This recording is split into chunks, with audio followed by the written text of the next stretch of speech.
നിമിഷങ്ങളിൽ മടങ്ങിയെത്താം. ഇപ്പോൾ നേരത്തെ ഞാൻ സൂചിപ്പിച്ചതുപോലെ തന്നെ നമ്മൾ ആ ഒരു സ്പെഷ്യൽ സ്ഥലത്തേക്കാണ് പോകുന്നത്. ഇപ്പോൾ എവിടെ നോക്കിയാലും സിനിമാ പ്രേമികളെ സംബന്ധിച്ച് കാന്താരയാണല്ലേ ചർച്ചാ വിഷയം.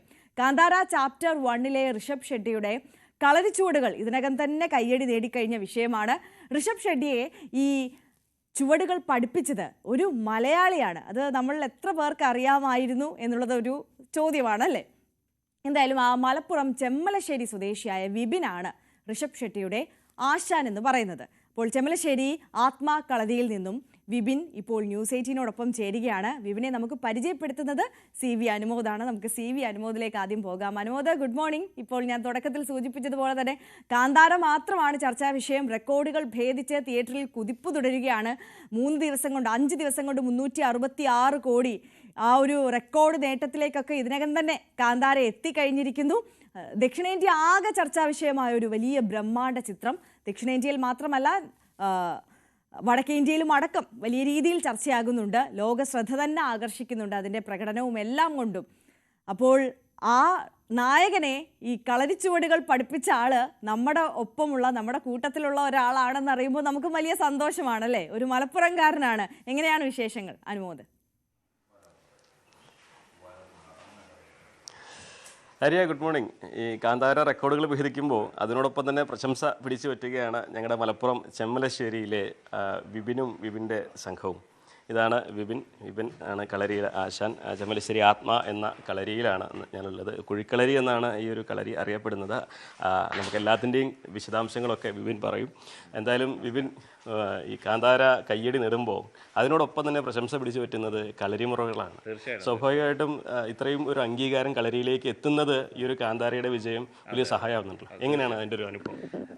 വളരെ സന്തോഷമുണ്ട്. നമ്മളെ ഈ കല ഇന്ന് ഈ സിനിമയിലൂടെ പാൻ ഇന്ത്യ ലെവലിൽ കളരി മാത്രമായിട്ടല്ല പല രീതിയിൽ അതിനെ കൊണ്ടു ചെല്ലുക എന്നുള്ളതിന് ഏറ്റവും വലിയ ഉദാഹരണമാണ് ഇപ്പോൾ ഈ ഒരു സിനിമ.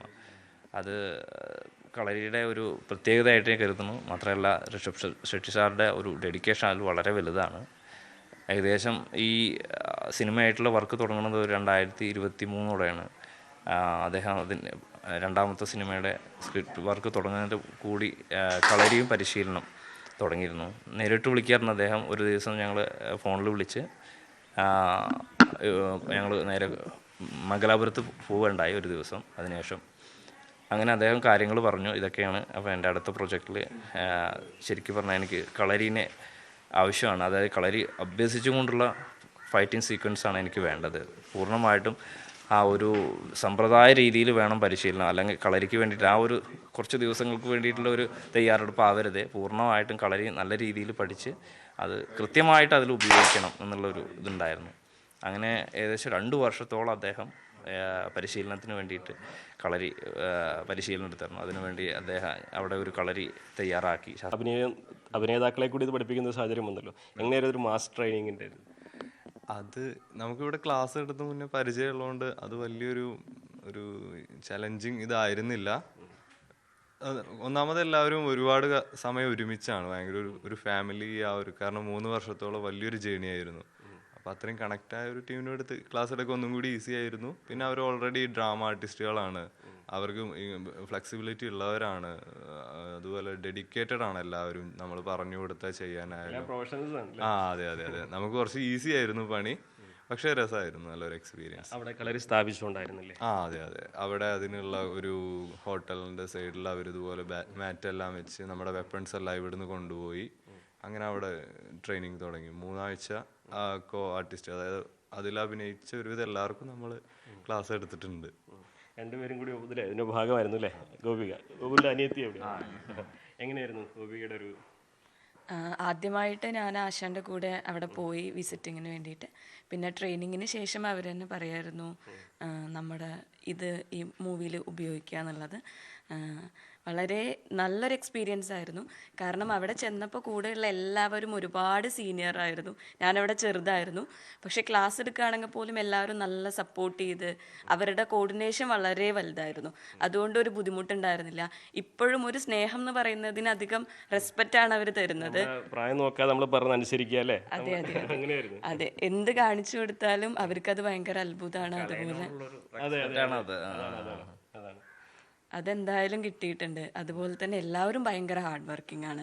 അതാണ് മേജർ. ഈ മൂവി കണ്ട പോലെ തന്നെ അത്രയും കാലം എല്ലാവരും ഒരുമിച്ച് നിന്ന് ഒരുപാട് ഡെഡിക്കേറ്റഡ് ആയിട്ട് ചെയ്തത് കൊണ്ട് മാത്രമാണ് സ്ക്രീനിൽ ഇങ്ങനത്തെ ഒരു സാധനം അവർക്ക് പ്രസന്റ് ചെയ്യാൻ കഴിഞ്ഞത്. അതിലൊരുപാട് സന്തോഷമുണ്ട്. എന്തായിരുന്നു, എങ്ങനെയായിരുന്നു അവിടെ ഈ ഇവരോടുള്ള പ്രാക്ടീസിങ് സെഷനൊക്കെ എങ്ങനെയാണ് പഠിപ്പിക്കുമ്പോഴേ? നല്ല എക്സ്പീരിയൻസ് ആയിരുന്നു. ഇങ്ങനൊരു ഓപ്പർച്യൂണിറ്റി നമുക്ക് കിട്ടുമെന്ന് ഉറപ്പുണ്ടായിരുന്നില്ല. പിന്നെ ഇവരെല്ലാവരും ഓഡീഷനിൽ ഉണ്ടായിരുന്നു. അതിൽ കിട്ടിയതിൽ നല്ല ഭാഗ്യമുണ്ട്. പിന്നെ അവിടെ എല്ലാവരും നല്ല സപ്പോർട്ടായിരുന്നു. ചെറിയ കുട്ടിയായത് കൊണ്ട് മാറ്റി നിർത്താൻ അങ്ങനെയൊന്നും ഉണ്ടായിരുന്നില്ല. എല്ലാവരും നല്ല സപ്പോർട്ടായിരുന്നു. ശരിക്കും ഈ കളരി കൊണ്ട് നമ്മൾ പ്രതീക്ഷിക്കാത്ത ഒരു മേഖലയും കൂടി തുറന്നു കിട്ടണല്ലേ? അതെ അതെ. എത്ര വർഷമായി ഇപ്പോൾ പ്രാക്ടീസിങ്? 7 വർഷം. 7 വർഷമായിട്ട്. സത്യത്തിൽ ഈ പെൺകുട്ടികളൊക്കെ കളരി ചെയ്യുന്നത് കാണുമ്പോഴാണ് എല്ലാവരും ഒരുമിച്ച് നിർത്തിക്കൊണ്ടുള്ള ഒരു പരിശീലനത്തിൻ്റെ ഒരു ഗുണം കാണുന്നല്ലേ? തീർച്ചയായിട്ടും കളരിയുടെ പ്രത്യേകത എന്താ വെച്ചാൽ അങ്ങനെ ഒരു വേർതിരിവില്ല. അത് മതത്തിൻ്റെ ആയാലും പിന്നെ രൂപത്തിൻ്റെ കാര്യത്തിലായാലും വർണ്ണത്തിൻ്റെ കാര്യത്തിലായാലും ഒന്നും അങ്ങനെ ഒരു വേർതിരിവില്ലാതെ ഇന്ന് മാത്രമല്ല, കളരിയുടെ പഴയ കാലഘട്ടത്തിലെ ചരിത്രങ്ങളിൽ പോലും അത് അങ്ങനെ തന്നെയാണ്. അതൊന്നും നമ്മൾ അതുപോലെ അതെ ഉണ്ണിവാർച്ചകൾ ഒരുപാട് സ്ത്രീ കഥാപാത്രങ്ങളൊക്കെ വീരകഥാപാത്രങ്ങളൊക്കെ ഉള്ള ഒരു നാടാണ് നമ്മൾ. അതുകൊണ്ട് എല്ലാ കാലത്തും അത് കളരി അങ്ങനെ തന്നെയാണ് വളരെ സാധ്യമാകുന്നുള്ളത്. മറ്റൊന്ന് പറയുന്നത് ശരീരത്തിൻ്റെ ഊഷ്മാവ്, ആ ടെമ്പറേച്ചർ പരിശീലന സമയത്ത് ബാലൻസ് ചെയ്ത് നിർത്താൻ കഴിയും. മറ്റൊന്ന് പറയുന്നത് പഴയ കാലങ്ങളിലെ പരിശീലനങ്ങൾ, കാരണം അംഗവും പൊയ്ത്തൊക്കെ ഉള്ളൊരു കാലഘട്ടമായിരുന്നു ഇവിടെ. അപ്പോൾ ഈ കാലഘട്ടങ്ങളിൽ രഹസ്യമായിട്ടുള്ള പല മുറകളും പരിശീലിച്ചിരുന്നു. അപ്പോൾ അത് മറ്റുള്ളവർക്ക് എത്താതിരിക്കാൻ അത് രഹസ്യ സ്വഭാവം തന്നെ നിലനിർത്തുന്നതിന് വേണ്ടിയിട്ട് കുഴിക്കളരികൾ സ്ഥാപിച്ചായിരുന്നു. അങ്ങനെ പല കാഴ്ചപ്പാടുകളും കുഴിക്കളരിനെ കുറിച്ചിട്ടുണ്ട്. ഇവിടെ ഈ മണ്ണിന് ഒരു പ്രത്യേകത ഉണ്ട്. അതെ കളരിയിലെ മണ്ണ് നമ്മൾ പ്രത്യേക രീതിയിൽ ട്രീറ്റ് ചെയ്തിട്ടാണ് നിലം ഒരുക്കിയതിന് ശേഷം അതിനെ തരിയാക്കി അതിലെ ക്ഷാര അമ്ല ഗുണങ്ങൾ അളവിൽ കൂടുതലാണെന്ന് വെച്ചാൽ അതിനെല്ലാം ട്രീറ്റ് ചെയ്തെടുക്കണം. അതിന് നമ്മൾ പലതരത്തിലുള്ള നവധാന്യങ്ങൾ, ഔഷധ കൂട്ടുകൾ, തൈലങ്ങൾ, താളി, കഷായം എന്നീ കാര്യങ്ങളെല്ലാം ചേർത്ത് എല്ലാ വർഷവും അല്ലെങ്കിൽ ഒരു 3 വർഷം കൂടുമ്പോൾ അത് നമ്മൾ ട്രീറ്റ് ചെയ്തുകൊണ്ടേയിരിക്കണം.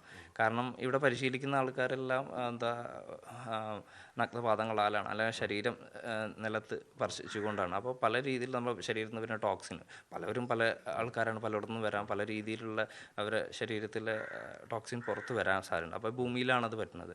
അപ്പോൾ അത് ഒരു രീതിയിലും മറ്റുള്ള ഒരാൾക്ക് അത് എത്താതിരിക്കാനും അതിനെ ഡൈലൂട്ട് ചെയ്ത് കളയാനും ഒരു സംവിധാനമാണ് ഈ മണ്ണിനെ ഒരു ഔഷധക്കൂട്ടാക്കി മാറ്റുക. ശരിക്കും കളരി എന്ന് പറഞ്ഞാൽ നമുക്ക് എല്ലാവർക്കും വടക്കൻ കളരിയാണ്. അതായത് കടത്തനാട്, വടകര ആ മേഖലയാണ് ഇതിൻ്റെയൊക്കെ ഒരു ഈറ്റില്ലമായിട്ട് കാണുന്നത്. മലപ്പുറം, ചെമ്മലശ്ശേരി ഇതൊക്കെ പറയുമ്പോൾ സാധാരണ കളരിയുടെ ചരിത്രങ്ങളൊന്നും അധികം പറഞ്ഞു തരാം. എങ്ങനെയാണ് ഇവിടേക്കുള്ളൊരു വരവ്? ശരിക്കും പറഞ്ഞാൽ മലപ്പുറത്തിൻ്റെ ഒരു പ്രത്യേകത വെച്ചാൽ ഇതൊരു വള്ളുവനാട് പ്രദേശം. വള്ളുവനാടിൻ്റെ ഒരു സ്ഥിരാ കേന്ദ്രം എന്ന് പറയുന്നത് അങ്ങാടിപ്പുറമാണ്. അപ്പോൾ ഇതിനെ ചുറ്റും ഓരോ 5-6 കിലോമീറ്ററിൽ ഒരു കാലത്ത് കളരികൾ ഉണ്ടായിരുന്ന ഒരു സ്ഥലമാണ്. ഇപ്പോഴാണ് കളരികളില്ലാതെ. ഇപ്പോൾ ആകെ ശരിക്കും വള്ളുവനാട് ആകെ 1-2 കളരികളുള്ളൂ. അതിലൊരു പ്രധാന കുഴിക്കളരി, ആ ശാസ്ത്രീയമായി പോകുന്ന ഒരു കളരി ഇത് മാത്രമേ ഉള്ളൂ. അത് ഇല്ലാതായതാണ് ഒരു മാറ്റത്തിന് സംഭവിച്ചാണ്. ശരിക്കും ബ്രിട്ടീഷ് ടൈമിലുള്ള അതൊരു നിരോധനം അതിനൊരു കാരണമായി എന്ന് പറയാം നമുക്ക്. പക്ഷേ കളരിക്ക് ഒരുപാട് പെരുമ ഉണ്ടായിരുന്ന ഒരു ദേശം തന്നെയായിരുന്നു ഇത്. ഇതിൻ്റെ ഇതിലേക്കുള്ളൊരു വരവ് എങ്ങനെയാണ്? മുത്തശ്ശൻ്റെ പാരമ്പര്യമായിട്ടുണ്ട്. ഏകദേശം ഞങ്ങളുടെ പൂർവികരെന്ന് പറഞ്ഞാൽ ഇവിടെ ഇത് വള്ളുവനാട് ദേശമാണ്. വള്ളുവനാട് ദേശത്തിൽ 18 ദേശങ്ങളിൽ ചെമ്മല പെരുമ്പേശ്ശേരി ചെമ്മല നായന്മാർ എന്ന വിഭാഗമുണ്ട്, ഒരു ദേശക്കാരാണ്. അവരുടെ പൂർവികർ ഞങ്ങളുടെ പൂർവികരെ വടകരക്കാരായിരുന്നു. അവിടുന്ന് ഒരു 3 മുത്തപ്പായന്മാരെ വൈദ്യം, മാന്ത്രികം, അതുപോലെ കളരി എന്നീ കാര്യങ്ങൾക്ക് അന്നത്തെ കാലത്ത് കൊണ്ടുവന്നതാണ്. 8 തലമുറ, ഏകദേശം ഇത് 8ാമത്തെ തലമുറ എന്നാണ് പറയുന്നത്. ഞാനായിട്ട് വരുന്നത് 8ാമത്തെ തലമുറ ആണ്. അവരെ കൊണ്ടുവന്ന് ഇവിടെ ഊഴം കൊടുത്ത് നിർത്തുക. അതായത് ഊഴം കൊടുക്കുക എന്നാണ് പറയുക. അതായത് പറമ്പും കാര്യങ്ങളും പള്ളിയിലും പാടമൊക്കെ കൊടുക്കും. അതായത് അവിടെ വെച്ച് നിങ്ങളവിടെ കൃഷിയും മറ്റു കാര്യങ്ങളും നടത്തി ജീവിച്ചോളണം. ഈ പ്രദേശങ്ങളിലെ ഇന്ന കാര്യങ്ങൾക്കുള്ള പരിപാലനം സഹായങ്ങളും ആ നാട്ടുരാജ്യത്തിന് ഉണ്ടാക്കണം. അതിന് വേണ്ടിയിട്ടാണ് എല്ലാ കാര്യങ്ങളും. ഇപ്പോൾ കലം ഉണ്ടാക്കുന്നവരെ കൊണ്ടുവരിക, അങ്ങനെയായിരുന്നു ഒരു കാലഘട്ടത്തിൽ. അവർ ആ നാട്ടിലില്ലാത്തവരവിടെ കൊണ്ടുവരികയാണ്. അപ്പം അങ്ങനെ ഊഴം പറമ്പ്, നമ്മുടെ വീട്ടും പേര് കൂഴം പറമ്പ് എന്നാണ്. അപ്പം ഊഴം കൊടുത്ത പറമ്പ് എന്നുള്ള രീതിയിൽ അത് കൂഴം പറമ്പായി ലോപിച്ചതാണ്. അങ്ങനെ ഞങ്ങളെ പൂർവികർ ആ വീട്ടും പേരൊന്നും അത് തന്നെയാണ്, കൂഴം പറമ്പ് എന്നാണ്. എന്താണെങ്കിലും അവസാനത്തിലേക്ക് വന്നാൽ ഇപ്പോൾ ഈ ഒരു കാന്താരയ്ക്ക് ശേഷം അത് മറ്റൊരു തലത്തിലേക്കാണല്ലോ ഇത് പോകുന്നത്.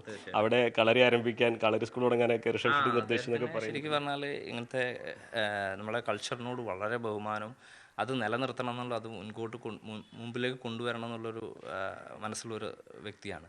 അതുകൊണ്ട് തന്നെ അദ്ദേഹത്തിന് അവിടെ ഒരുപാട് പ്ലാനുകളുണ്ട്, ഈ പാരമ്പര്യമായിട്ടുള്ള പല ഇങ്ങനത്തെ കാര്യങ്ങൾ. അപ്പോൾ അദ്ദേഹത്തിൻ്റെ തറവാട്ടിലൊക്കെ പോവുകയുണ്ടായി. വീട്ടിലൊക്കെ കുന്താപ്പൂരിലാണ് അദ്ദേഹത്തിൻ്റെ തറവാട്. ഒരുപാട് ഭൂമിയും കൃഷിയൊക്കെ ഉള്ള ഒരു വ്യക്തിയാണ്, അച്ഛനും ഒക്കെ ആയിട്ട്. അപ്പോൾ അവിടെ ഒരു ഗുരുകുലം സ്ഥാപിക്കണമെന്ന് അദ്ദേഹമുണ്ട്. അതിൻ്റെ ഭാഗമായിട്ട് കളരി അവിടെ കൊണ്ടുവരണം എന്നുള്ളത് വലിയൊരു ആഗ്രഹമാണ്. ഈ തിരക്കിൻ്റെയൊക്കെ ഇടയിൽ നിന്ന് ഞങ്ങളെ ഒരു പ്രാവശ്യം കൂട്ടി അദ്ദേഹത്തിൻ്റെ കാറിൽ ഇതൊക്കെ കൊണ്ടുപോയി കാണിച്ചു തരലൊക്കെ ഉണ്ടായി, എന്നിട്ട് ആഗ്രഹങ്ങളൊക്കെ പറയുണ്ടായി. അങ്ങനെ ഒരു പ്ലാൻ അദ്ദേഹത്തിനുണ്ട്. സിനിമയൊക്കെ നടന്നുകൊണ്ടിരിക്കുകയാണ്. ഇനി അടുത്ത സ്റ്റെപ്പ് അതൊക്കെ ആവുമെന്ന് കരുതുന്നു. കൂടുതൽ സിനിമകളിലും അല്ലേ? അതെ, ഇപ്പോൾ മലയാള സിനിമകളിലൊന്നും ചെയ്യുന്നുണ്ട്. കളരി റിലേറ്റഡ് ആയിട്ട് വരുന്ന മൂവികളിലെല്ലാം നമ്മുടെ ഒരു സഹായം ചോദിക്കുന്നുണ്ട്. നമ്മൾ അതൊരു വലിയൊരു അവസരമായി എടുത്തിട്ട് നമ്മളത് ചെയ്യുന്നുണ്ട്. കളരിയുടെ വളർച്ചയ്ക്കായുള്ളൊരു വലിയൊരു നിർണായക ചുവടുവെപ്പായി കാന്താര അല്ലേ? പുതിയ മേഖലകൾ തുറക്കുന്നത് അതാണ് കളരി. അതുകൊണ്ട് ഈ കലയിൽ നിൽക്കുന്ന ആൾക്കാർക്ക് കൂടുതൽ സാധ്യതകൾ ഉണ്ടാവുക. അപ്പോൾ ഇനിയും അത് നിലനിർത്താൻ കഴിയും എന്നുള്ളൊരു വിശ്വാസം, ഒരു സന്തോഷമാണ് ഇതിലുള്ളത്. തീർച്ചയായും അതാണ് വിപിനും സംഘവും പങ്കുവയ്ക്കുന്നത്. കാന്താര എന്ന സിനിമയുടെ ഉണ്ടായത് ഈ കളരിയെ അടുത്തൊരു ലെവലിലേക്ക് കൊണ്ടുപോകാനുള്ളൊരു അവസരം കിട്ടി. കളരിക്ക് ഒരു മേഖലയിൽ നിന്ന് പാൻ കേരള അല്ലെങ്കിൽ പാൻ ഇന്ത്യ എന്ന തലത്തിലേക്കൊക്കെ അത് മാറിക്കഴിഞ്ഞിരിക്കുന്നു. കൂടുതൽ സ്വീകാര്യത വരുന്നു എന്നുള്ളതൊക്കെ തന്നെയാണ്. അതാണെങ്കിലും സിനിമയുടെ വൻ വിജയത്തിനൊപ്പം കളരി ചുവടുകളും കളരിയും വലിയ വിജയത്തിലേക്ക് മാറട്ടെ എന്ന് നമുക്കും ആശംസിക്കാം. ആര്യ? തീർച്ചയായും CV അനുമോദാണ് എന്തായാലും നമുക്കൊപ്പം ചേർന്നത്. ഋഷഭ് ഷെട്ടിയുടെ ആശാനെ, വിപിനെയും വിപിൻ്റെ സംഘത്തെയും ശിഷ്യന്മാരെയും എല്ലാം പരിചയപ്പെടാൻ സാധിച്ചതിൽ നമുക്ക് എല്ലാവർക്കും ഒരുപാട് സന്തോഷമുണ്ട് അല്ലേ? മറ്റൊരു വാർത്തയിലേക്ക് നമ്മൾ കടക്കുകയാണ്. ഇത് നേരത്തെ നമ്മൾ ഒന്ന്